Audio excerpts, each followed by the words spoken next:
Good morning, everyone. Happy Friday. We're really getting close to the end here. Next week we only have 2 lessons, and the week after that we only have 2 lessons. So it's coming down to the wire here, as they say. We're almost done. I hope that you've had a great week and that everybody's doing good today. We're looking today at lesson 30.22, which deals with something called mass defect and binding energy. And this lesson can be found on page 24 of your lesson handout. To begin with, we have a definition. It's the definition of what we refer to as binding energy. And binding energy can be thought of as the energy that holds a nucleus together. If we imagine taking a single nucleus and pulling apart from the nucleus all of the nucleons, that means pulling all of the protons and neutrons away from each other, so that we had separate pieces, there would be a certain amount of work required to do that, because all of these pieces are being held together with a force, and the force is called the strong nuclear force. The most significant aspect of this thought experiment is that since the strong nuclear force is so huge, don't forget the strong nuclear force is 10 to the 38 times greater than the force of gravity. Since the strong nuclear force is so large, the amount of energy required to pull apart all of the pieces from a nucleus would be quite large as well, which means that the binding energy of a nucleus is a significant amount of energy. Now, it turns out that there's a formula. It's what I refer to as the most well-known but least understood formula in public. And it's E equals mc squared. Everybody's heard of E equals mc squared, but very few people understand what it means. One of the things it means is that mass and energy are really just different forms of the same thing. And this is a revolutionary idea in terms of things that you believe and know, but it's true. You can convert mass to energy, and you can convert energy to mass. In junior high, you're taught that matter is never destroyed nor created, it only changes form. Well, that's false. You can take matter and destroy it and get pure energy in its place, and you can create matter by removing energy from the universe. It's useful, I think, to think of energy and mass as being very similar to the relationship that water has with ice. If you didn't understand that water and ice are the same thing, and you looked at a block of ice and you looked at a cup of water, you would say to yourself that they're not the same. They're very different. But there is a way to convert that water into ice, and there is a way to convert that ice into water. The same thing is true with energy and mass. So if the formula is E equals mc squared, we can put a mass in there and calculate how much energy equivalence that mass is. And if you look at the rearrangement of the formula where we have mass equals energy over the speed of light squared, that can be used to calculate an equivalent amount of mass if you have an energy. One of the implications of Einstein's work with the theory of relativity, which is where this formula comes from, is that when you add energy to a system, the mass goes up in the system. It's hard to imagine because we're not usually dealing in our everyday world with significant amounts of energy, but when you are running, you have more mass. And then when you stop running, your mass is decreased again. In terms of what we are talking about, that binding energy, the energy required to separate a nucleus into what I'm going to call its constituent particles, into its separate particles, that energy is significant. It's huge. And what that means is that when you rip apart a nucleus, you will have more mass in the system afterwards, because you have to add energy to the system to remove the nucleons from each other. And what that means is that if you add up on your calculator the mass of all of the nucleons, you will get a mass that's greater than the mass that the nucleus had when the particles were together. And this flies in the face of common sense. This is like me saying, I'm going to take a piece of paper and I'm going to measure its mass. And then when I tear the piece of paper into 4 pieces and I find all of the mass in the system then, that there is more mass when I have the pieces separated. So it doesn't really make sense unless the energy you add is significant, and it is for a binding energy. The difference between the mass of the nucleus and the mass of the separate pieces is called the mass defect. So the mass of the separate nucleons is greater than the mass of the assembled nucleus, and if you find the difference, that's referred to as the mass defect. And there's a relationship between the binding energy and the mass defect. It's E equals mc squared. If you multiply the mass defect by the speed of light squared, you're going to get the binding energy. This formula is very often written as delta E equals delta m c squared. And that's the form that the formula has on your data sheet. And in fact, we're going to be using this formula in a lot of nuclear changes, not just changes with regards to a nucleus being torn apart, which is what we're talking about, but we're going to be using it for fission and fusion and radioactive decay as well. This equation says in a very general way that anytime you have a change in mass, you have a change in energy, and the changes are related by that formula. So if the change in energy is a binding energy, the change in the mass is the mass defect. Visually, this is what we're talking about. If I take a nucleus, and I happen to be using a helium-4 nucleus, there's a certain energy that that nucleus has. If I can somehow separate the pieces, then there's more energy in the system. Don't try to figure out where that energy is. It's stored as some kind of potential energy. It's very similar to me lifting an object away from the surface of the Earth. That object, when it's further away from the Earth, has more potential energy, while these objects, when they are further away from each other, have more potential energy.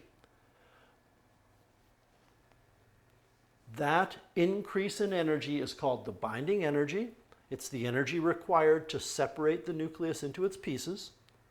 But because you've added energy to the system, the mass in the system goes up as well. And that increase in mass is what we call the mass defect. Whenever we do calculations with binding energy and mass defect, we have to use more precise measurements for the mass of a proton and the mass of a neutron. When you look at your formula sheet throughout the whole semester, you've been taught that the mass of a proton and the mass of a neutron are the same, because on your formula sheet, all of the numbers only go to 3 significant figures. Well, the fact of the matter is, if you go to more significant figures, you see that a neutron is more massive than a proton. Not by much, but by a little bit. So the mass of a proton is 1.6726 multiplied by 10 to the negative 27 kilograms, and the mass of a neutron is 1.6749 multiplied by 10 to the negative 27 kilograms. Whenever we do any calculations involving E equals mc squared, like binding energy equals mass defect multiplied by the speed of light squared, we want to use these numbers. And you want to be very careful to carry all decimals. All right, let's take a look at example 1. The mass of a helium nucleus is 6.6443 multiplied by 10 to the negative 27 kilograms. And you're asked to determine the mass defect of that helium nucleus. I forgot to put in here the isotope of helium that we are talking about, and it turns out that in this question, that mass is the mass of a helium-4 nucleus. So we're going to need to go to isotope notation to answer this question. The elemental symbol is helium, the atomic mass number is 4. Don't forget that that 4 is telling you there are 4 protons and neutrons. And in order to find out the atomic number, you go to your periodic table, and the atomic number is 2 because it's helium. Helium always has an atomic number of 2. What this means is that with this information, we now know there are 2 protons. There are 2 protons because the atomic number is 2. There are 2 neutrons, and the reason there are 2 neutrons is because the top number, 4, is the total number of nucleons. We have to subtract from all of the protons and neutrons, we have to subtract the protons. And there's 2 protons. So if you take 4 protons and neutrons and subtract the 2 protons, you get 2 neutrons. How are we going to determine the mass defect? What we're going to do is calculate the mass of 2 protons and add that to the mass of 2 neutrons. And what we will discover is that number will be larger than the mass of the helium-4 nucleus, and the mass defect is the difference between those 2 things. Remember that we're using in our calculations the more accurate values for the masses of protons and neutrons. So I'm going to take 2 times the mass of the proton, which is 1.6726 multiplied by 10 to the negative 27. And I'm going to add 2 times the mass of a neutron, which is 1.6749 multiplied by 10 to the negative 27. By the way, when you're doing calculations that involve so many more decimals, for whatever reason, it's very easy to make a mistake. So what we get here is 6.695 times 10 to the negative 27 kilograms.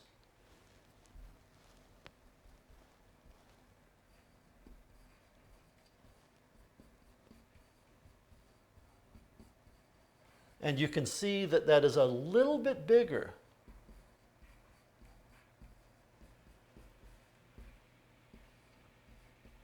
than the mass of the assembled nucleus. Not much, a little bit. All right, so to calculate the mass defect, we are going to have to take the mass of the separate nucleons, 6.695 multiplied by 10 to the negative 27, and subtract 6.6443 multiplied by 10 to the negative 27. And we get 5.07 multiplied by 10 to the negative 29 kilograms, and that's the mass defect.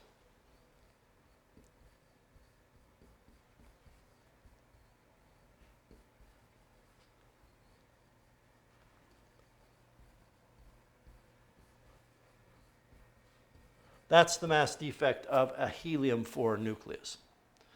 So what is the binding energy of the nucleus? Well, the binding energy of a nucleus is related to the mass defect by Einstein's mass energy equivalence formula. Change in energy equals change in mass times the speed of light squared. So this is the binding energy, delta E. It's going to be equal to the mass defect, which we've just calculated, 5.07 multiplied by 10 to the negative 27 kilograms, multiplied by the speed of light squared.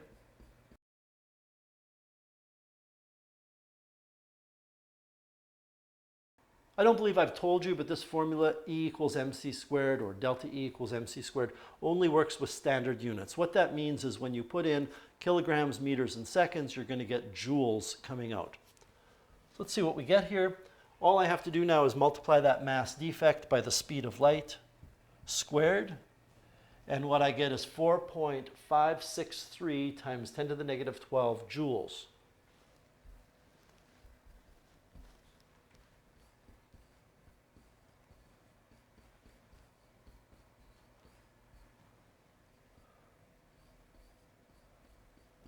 And again, what this is the binding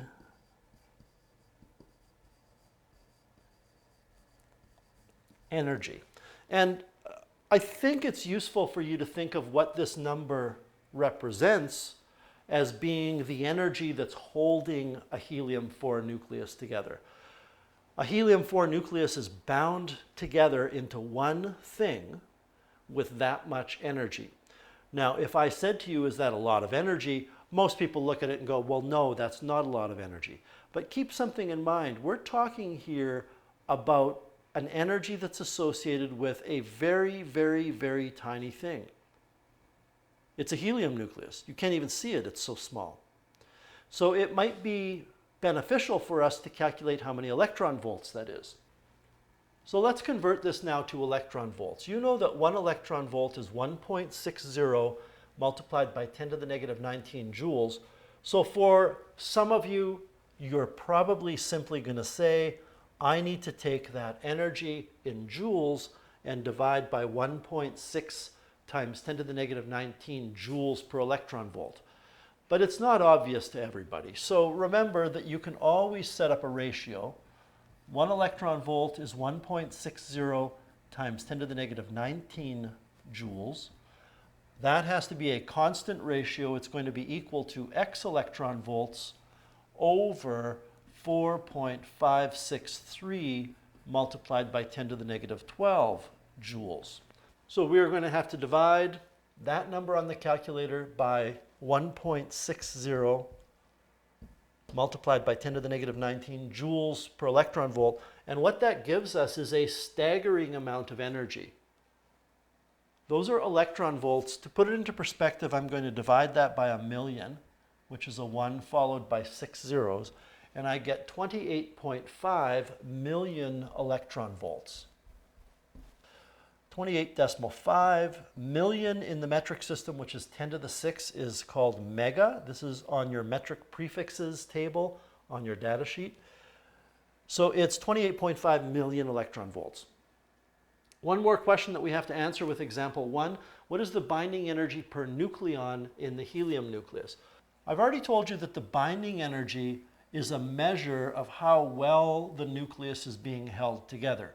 And it turns out that binding energy per nucleon is an even better measure of that. And what we say is that binding energy per nucleon is a measure of nuclear stability. What does that mean? It means that if you have a large binding energy, the nucleus is very stable. We are learning this here because when we talk about fission and fusion in a few days, in order to understand why fission and fusion both occur, we're going to have to refer to nuclear stability. And the only way you have of describing nuclear stability is the binding energy per nucleon. Things with large binding energies per nucleon are built very well. They are hard to tear apart, which means they are very stable. So how are we going to do this? We're going to take the binding energy that we got, which was 28.5 million eV. I prefer to use the electron volts, but you could do this in joules.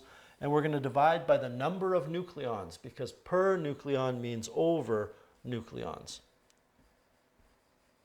There are 4 nucleons in a helium-4 nucleus, so this is going to be the measure of the stability of a helium-4 nucleus. 7.13 million eV per nucleon.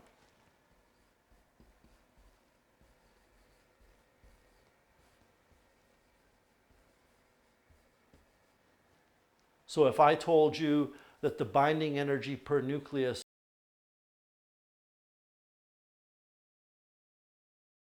of a different atom was 12 million electron volts per nucleon, that would tell you that that new atom, that different atom, has a nucleus that's being held together better. It's harder to tear apart that second atom, which means the second atom is more stable. Okay, we have one more example. This time you're given the binding energy of neon 21, and we're asked to determine the mass of the nucleus. So the first thing that you're going to need to do is find out what neon 21 is in terms of nucleons. So you go to your periodic table, you locate neon, which is in the far right column. It's in the family of noble gases, right below helium. And you see that the atomic number of neon is 10. What that tells us is that this nucleus can be written with isotope notation that way. What that is telling you is that there are 10 protons, because the atomic number is 10, and there are 11 neutrons. There are 11 neutrons because the 21 in the isotope notation is the total number of protons and neutrons.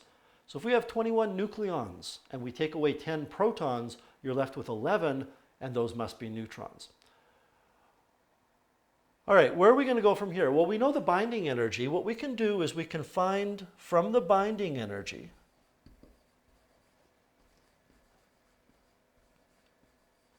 we can determine the mass defect. We're going to be doing the exact opposite that we did in example 1. So how am I going to find the mass defect? I'm going to use delta E, binding energy equals delta M, mass defect times the speed of light squared. And that means that I'm going to have to take the binding energy and divide by the speed of light squared to get the mass defect. So what is the binding energy? Let's take a look. The binding energy was 7.9717 million eV. Before I put that in for delta E into my formula to find delta M, I have to convert it to joules. So we have to take 7.9717 times 10 to the 6, because it's million. This is the number of electron volts that the binding energy is. And I need to multiply by 1.60 multiplied by 10 to the negative 19 joules per eV to get the binding energy in joules. So delta E in this question, the binding energy is 1.275 multiplied by 10 to the negative 12 joules, and we're going to divide that by the speed of light squared to get the mass defect. We all know what the speed of light is. I don't need to write it down. So now I'm going to divide that by 3 multiplied by 10 to the 8 squared, and it gives me a mass defect of 1.417 multiplied by 10 to the negative 29 kilograms.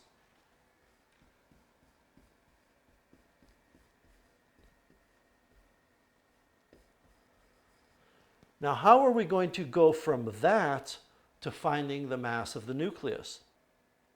Well, don't forget that the mass defect, which is that number that we just calculated, is the sum of the individual nucleon masses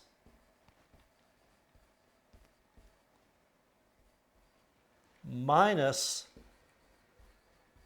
the mass of the assembled nucleus. Now, you don't necessarily need to write a formula for this. I'll explain to you how you could reason your way through this in a second, but we have the ability to calculate the sum of the individual nucleon masses. Don't forget that this would be the mass of 10 protons plus 11 neutrons. So it's pretty easy for us to calculate that number. So if we take 10 multiplied by the 1.6726 times 10 to the negative 27, we're using the number from the previous page of your handout. And we add 11 multiplied by the mass of a neutron, which is 1.6749 multiplied by 10 to the negative 27. We get 3.51499 multiplied by 10 to the negative 26.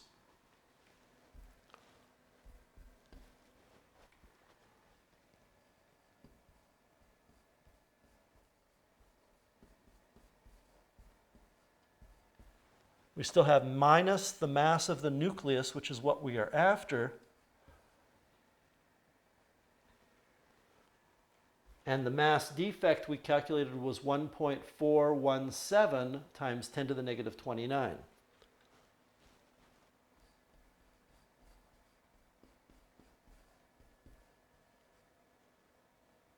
These are all in kilograms.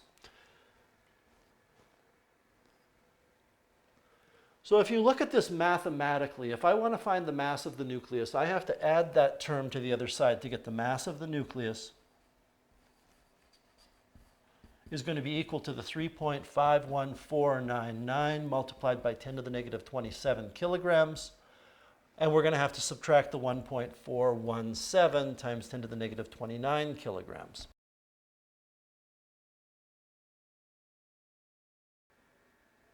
I probably would have done this anyway. I know that the nuclear mass is smaller than the mass of all of the pieces. So I would have just taken the mass of all of the pieces and subtracted the mass defect, which is the discrepancy between the two masses. You're going to have to give this some thought and come up with your own personal strategy for how you could work backwards to find the mass of the nucleus. So we are going to take this number and subtract 1.4171911 multiplied by 10 to the negative 29 kilograms. And get for the mass of the nucleus 3.51 multiplied by 10 to the negative 26 kilograms.